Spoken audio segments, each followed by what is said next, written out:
달에는 6천억 킬로그램의 물이 숨어 있습니다.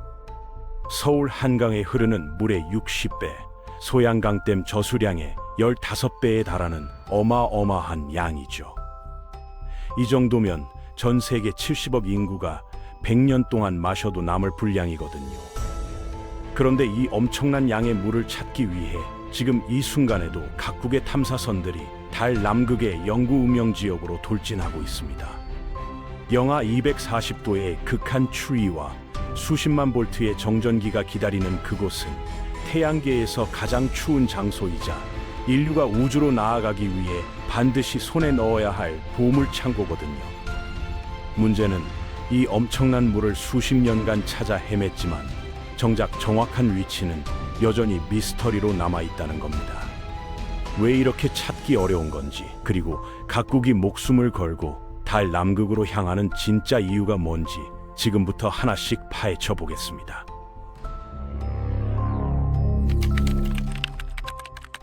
달 남극에 물이 있다는 사실, 이제는 더 이상 추측이 아닙니다. 2023년 인도의 찬드라얀 3호가 남극 인근에 착륙했을 때만 해도 사람들은 얼음을 찾을 거라 기대했죠. 하지만 로버가 보낸 데이터는 예상과 달랐습니다. 표면에서는 물의 흔적을 찾을 수 없었거든요. 그런데 온도 센서가 지표면 아래 8cm를 측정했을 때 놀라운 사실이 드러났습니다. 표면 온도는 60도에 가까웠지만 불과 손가락 2마디 깊이에서는 영하 10도까지 떨어졌던 겁니다. 이게 뭘 의미하냐면 달의 표토층이 엄청난 단열재 역할을 한다는 거죠. 그래서 물은 표면이 아니라 지하의 얼음 형태로 숨어 있을 가능성이 큽니다. 찬드라얀 3호는 비록 얼음을 직접 발견하지는 못했지만 대신 남극 지역의 토양 성분과 열 특성, 그리고 플라즈마 환경에 대한 정량 데이터를 처음으로 인류에게 제공했거든요. 이 데이터는 앞으로 달 기지를 건설할 때 어디에 착륙해야 하는지, 어떤 장비가 필요한지를 결정하는 핵심 자료가 될 겁니다.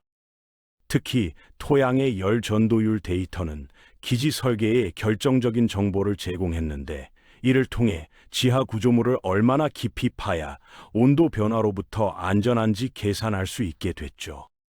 그렇다면 왜 하필 남극일까요? 달의 남극 지역에는 영구 음영 지역이라 불리는 특별한 장소가 있습니다. 이곳은 수십억 년 동안 단 한 번도 햇빛을 받은 적이 없죠. 달의 자전축이 거의 수직에 가깝기 때문에 극지방의 깊은 분화구 바닥은 영원한 어둠 속에 갇혀 있거든요. 햇빛이 닿지 않으니 온도는 영하 240도까지 떨어집니다. 이건 천왕성이나 해왕성보다도 더 추운 온도예요. 태양계 전체를 통틀어서도 손꼽히는 극한 환경이죠.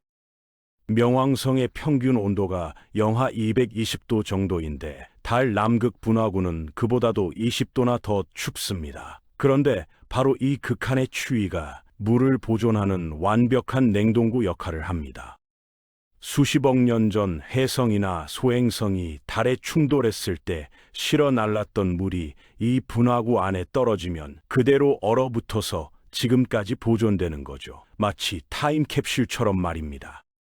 실제로 과학자들은 이 얼음 속에 초기 태양계의 비밀이 담겨 있을 거라고 보고 있습니다. 혜성과 소행성에서 온 휘발성 물질들이 그대로 얼어붙어 있을 테니까요. 이산화탄소, 일산화탄소, 메탄, 암모니아 같은 물질들이 수십억 년간 변하지 않은 채로 보존되어 있을 가능성이 크거든요. 그래서 미국의 아르테미스 계획도, 중국의 창어 계획도, 인도의 찬드라얀 시리즈도 모두 남극을 목표로 삼고 있습니다. 심지어 민간 우주 기업들까지 달 남극 착륙 경쟁에 뛰어들었죠. 2025년에만 벌써 2개의 민간 착륙선이 남극 근처에 성공적으로 착륙했거든요. 미국 나사가 추진하는 상업 달 화물 서비스, 즉 CLPS 프로그램의 일환으로 노바시와 블루 고스트 같은 민간 착륙선들이 과학 장비를 싣고 달로 향하고 있습니다. 이 프로그램의 핵심은 정부가 직접 탐사선을 만드는 대신 민간 기업의 운송을 맡기고 나사는 과학 장비만 제공하는 방식이죠. 이렇게 하면 비용도 절감되고 개발 속도도 빨라집니다. 이 물이 왜 그렇게 중요한지 이야기해 보겠습니다. 달의 물은 단순히 마실 물이 아니거든요. 물을 전기분해하면 수소와 산소로 분리할 수 있는데 수소는 로켓 연료가 되고 산소는 숨 쉴 공기가 됩니다. 지구에서 물 1kg을 달까지 운반하는 데는 수백만 원의 비용이 들어요. 그런데 달에서 직접 물을 얻을 수 있다면 이 비용을 완전히 아낄 수 있죠. 더 나아가 달에서 만든 연료로 화성이나 그 너머로 가는 우주선에 급유할 수도 있습니다. 달이 우주 주유소가 되는 거예요. 지구에서 화성까지 직접 가려면 엄청난 양의 연료를 실어야 하는데 중간에 달에서 보급받을 수 있다면 훨씬 효율적이죠. 실제로 나사는 아르테미스 계획의 일환으로 달 표면에서 식물을 재배하는 실험을 준비 중입니다. 리프라는 이름의 이 실험은 달의 낮은 중력과 강한 방사선, 그리고 레고리스라 불리는 달 토양이 식물 성장에 어떤 영향을 미치는지 직접 측정할 예정이죠. 만약 달에서 식량을 자급할 수 있다면 그건 곧 인류가 달에 영구적으로 거주할 수 있다는 뜻이 됩니다. 물론 달 토양은 지구의 흙과 완전히 다릅니다. 흙이라는 단어는 사실 생명체와 유기물이 섞인 걸 의미하는데 달에는 그런 게 없거든요. 그냥 바위 조각과 광물 파편, 그리고 운석 충돌로 생긴 유리질 물질이 뒤섞인 가루일 뿐이죠. 하지만 이 레고리스에도 가능성은 있습니다. 지구에서 가져간 물과 영양분을 섞으면 일부 식물은 자랄 수 있다는 게 실험으로 증명됐거든요. 물론 효율은 형편없지만 적어도 불가능하지는 않다는 겁니다. 그래서 리프 실험이 중요한 거죠. 실제 달 환경에서 식물이 어떻게 반응하는지 데이터를 모으면 미래의 달 농장을 설계하는데 결정적인 단서가 될 테니까요. 이 실험에는 애기장대라는 작은 식물이 사용될 예정인데 이 식물은 생장 주기가 짧고 유전자 연구가 많이 되어 있어서 실험용으로 완벽하거든요. 달에서 자란 식물의 유전자를 분석하면 중력과 방사선이 생명체에 미치는 영향을 이해할 수 있습니다. 그런데 달 남극의 물을 캐내는 건 생각보다 훨씬 위험합니다. 영구 음영 지역은 그야말로 죽음의 함정이거든요. 온도만 극단적인 게 아니라 전기적으로도 엄청나게 위험합니다. 태양풍에서 날아온 전자와 이온이 분화구 안으로 흘러들어가면서 음전하와 양전하가 분리되는데 이 과정에서 수십만 볼트의 전이차가 생깁니다. 쉽게 말해 분화구 전체가 거대한 축전기가 되는 거예요. 분화구 바닥은 음전하로 가득 차고 위쪽은 양전하로 대전되면서 그 사이에 강력한 전기장이 형성되죠. 만약 우주복을 입은 우주인이 이 지역을 걸어다니면 어떻게 될까요? 순식간에 감전될 수 있습니다. 아폴로 시대 우주복은 테플론 섬유로 만들어졌는데 이 소재는 정전기를 끌어당기는 성질이 있거든요. 게다가 달 표면의 레고리스 먼지도 정전기를 띠고 있어서 우주복에 달라붙습니다.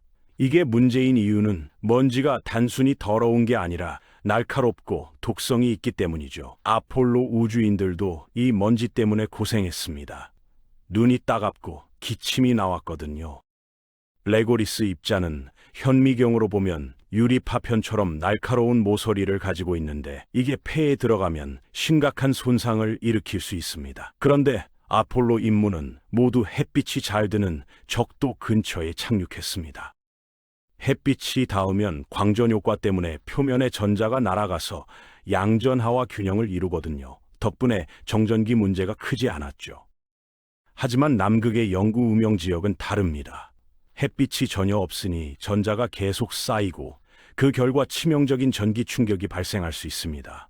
연구자들은 이 문제를 해결하기 위해 전기가 통하는 소재로 우주복을 만들거나 먼지를 털어내는 전기 방패 기술을 개발하고 있습니다. 나사는 전기역학적 먼지 방패라는 기술을 개발 중인데 이건 패널에 전류를 흘려서 먼지를 튕겨내는 방식이죠. 달 남극 탐사가 어려운 또 다른 이유는 지형입니다. 분화구 안은 완전히 깜깜하거든요. 일반 카메라로는 아무것도 볼 수 없죠. 그래서 나사는 LRO라는 달 궤도선을 띄워서 표면을 관찰했지만 어두운 분화구 내부는 촬영할 수 없었습니다. 그런데 2022년 한국이 발사한 다누리 탐사선에는 섀도우 캠이라는 특수 카메라가 실려 있습니다. 이 카메라는 일반 카메라보다 200배나 민감해서 희미한 빛만 있어도 선명한 사진을 찍을 수 있죠. 분화구 벽에서 반사되는 미세한 빛이나 별빛만으로도 촬영이 가능한 겁니다.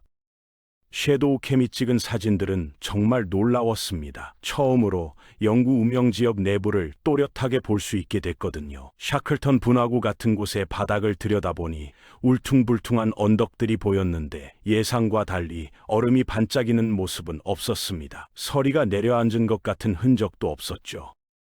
과학자들은 당황했습니다. 분광 관측으로는 분명히 물의 신호가 감지됐는데 정작 카메라로 보면 아무것도 없는 거예요. 여러 분화구를 촬영했지만 결과는 마찬가지였습니다. 얼음 빙하도 없고 표면에 얼어붙은 서리도 보이지 않았죠. 이 미스터리는 찬드라얀 3호의 발견으로 일부 풀렸습니다. 물이 표면이 아니라 지하에 숨어 있다는 거죠. 달 표토는 열전도율이 엄청나게 낮아서 몇 센티미터만 파고 들어가도 온도가 급격히 떨어집니다. 그래서 얼음은 땅 속에 묻혀 있을 가능성이 크고 표면에서는 보이지 않는 겁니다. 결국 물을 찾으려면 땅을 파야 한다는 결론이 나왔죠. 나사는 이를 위해 바이퍼라는 로버를 개발했습니다. 이 로버는 드릴을 장착해서 지하 1m까지 파고 들어가 얼음을 찾을 계획이었죠. 바이퍼는 바퀴 4개가 독립적으로 움직이고 각 바퀴에 조명이 달려 있어서 어두운 분화구 안에서도 작업할 수 있게 설계됐습니다. 그런데 2024년 나사는 갑자기 바이퍼 프로젝트를 취소했습니다. 이미 로버는 완성됐고 발사만 남은 상황이었는데 말이죠. 예산 초과가 이유였지만 많은 과학자들은 이 결정에 분노했습니다.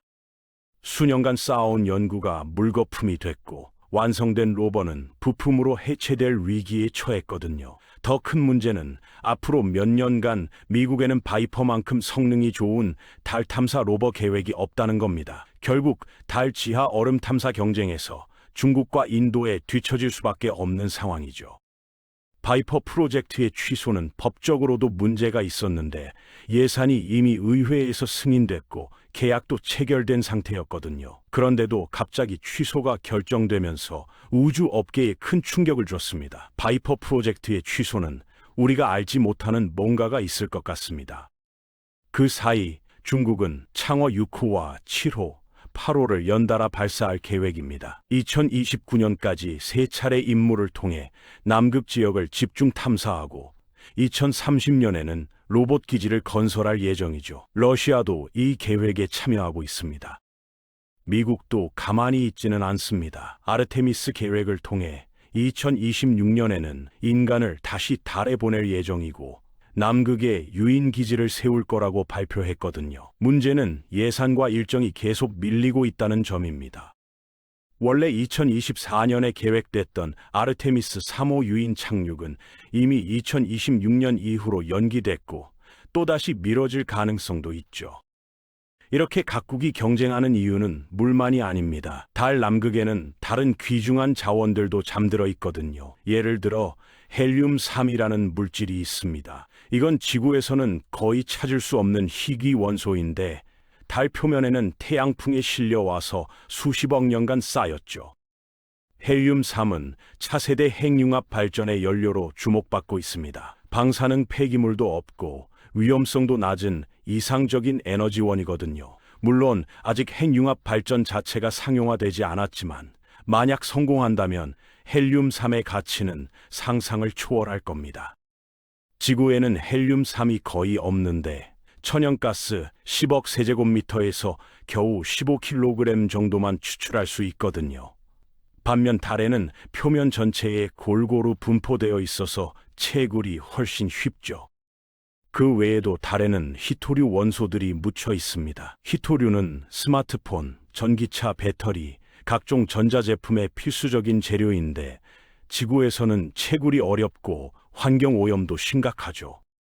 현재 히토류 시장의 95%를 중국이 장악하고 있는데 만약 달에서 히토류를 캐낼 수 있다면 이 독점 구조를 깰 수 있습니다. 물론 달에서 지구로 운반하는 비용이 엄청나겠지만 기술이 발전하면 충분히 경제성이 생길 거라고 전문가들은 보고 있습니다. 특히 달의 낮은 중력 덕분에 지구로 물건을 보내는 데 필요한 에너지가 지구에서 달로 보내는 것보다 훨씬 적게 들거든요. 그렇다면 달 남극 기지는 언제쯤 현실이 될까요? 나사는 2030년 전후로 남극에 유인 기지를 건설할 계획입니다. 이 기지는 단순히 방문하는 게 아니라 사람이 상주하면서 연구하고 자원을 채굴하는 본격적인 거점이 될 거예요. 그러려면 에너지 문제를 해결해야 합니다. 영구 음영 지역은 태양광 발전이 불가능하니까요. 대신 분화구 가장자리의 영구 조명 지역을 활용할 수 있습니다. 이곳은 반대로 1년 내내 햇빛을 받는 곳이거든요. 여기에 태양 전지판을 설치하고 케이블로 기지까지 전력을 보내는 방식이죠. 실제로 샤클턴 분화구 근처에는 빛의 봉우리라고 불리는 지점이 있는데 이곳은 1년 중 80% 이상 햇빛을 받습니다. 또 다른 방법은 소형 원자로를 사용하는 겁니다. 나사는 이미 달 표면용 소형 핵분열 발전기를 개발 중이고 2030년대에 실제로 배치할 계획입니다. 이 발전기 하나면 기지 전체에 전력을 공급할 수 있죠.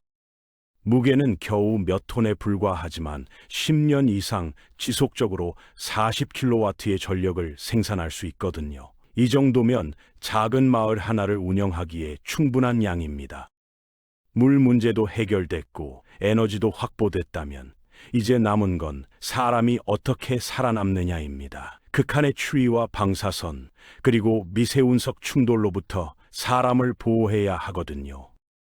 과학자들은 달 기지를 땅속에 짓는 방안을 검토하고 있습니다. 용암 동굴을 활용하거나 레고리스를 파서 지하 구조물을 만드는 거죠. 땅이 방사선을 막아주고 온도 변화도 완화시켜주니까요. 또 레고리스 자체를 건축 재료로 쓸 수도 있습니다. 3D 프린터로 레고리스를 녹여서 벽돌처럼 쌓는 기술이 이미 개발됐거든요. 이렇게 하면 지구에서 무거운 건축 자재를 가져올 필요가 없습니다. 유럽 우주국은 레고리스를 시멘트처럼 굳히는 기술도 개발했는데 태양열로 레고리스를 구워서 단단한 벽돌을 만드는 방식이죠. 이렇게 만든 벽돌은 방사선 차폐 효과도 뛰어나서 일석이조입니다. 그런데 여기서 윤리적인 질문이 생깁니다. 달의 자원은 누구 것일까요? 현재 국제우주조약에 따르면 어떤 나라도 달을 소유할 수 없습니다. 하지만 채굴한 자원의 소유권에 대해서는 명확하지 않죠. 미국은 아르테미스 협정을 통해 자원을 캔 나라가 소유할 수 있다고 주장하지만 러시아와 중국은 이에 반대합니다. 자칫하면 달에서 새로운 냉전이 시작될 수도 있는 상황이거든요. 아르테미스 협정에는 현재 40개 가까운 나라가 서명했지만 정작 우주 강국인 중국과 러시아는 빠져 있습니다. 이들은 독자적인 달 탐사 계획을 추진하면서 자신들만의 규칙을 만들려 하고 있죠. 하지만 긍정적으로 보면 달은 인류가 협력하는 법을 배울 기회이기도 합니다. 국제우주정거장처럼 여러 나라가 함께 달 기지를 운영한다면 그건 평화로운 우주 개발의 상징이 될 거예요. 실제로 나사가 추진하는 게이트웨이 프로젝트는 달 궤도에 우주정거장을 건설하는 계획인데 여기에는 유럽, 일본, 캐나다 등 여러 나라가 참여합니다. 달 표면 기지도 이런 식으로 국제협력으로 만들어질 가능성이 크죠.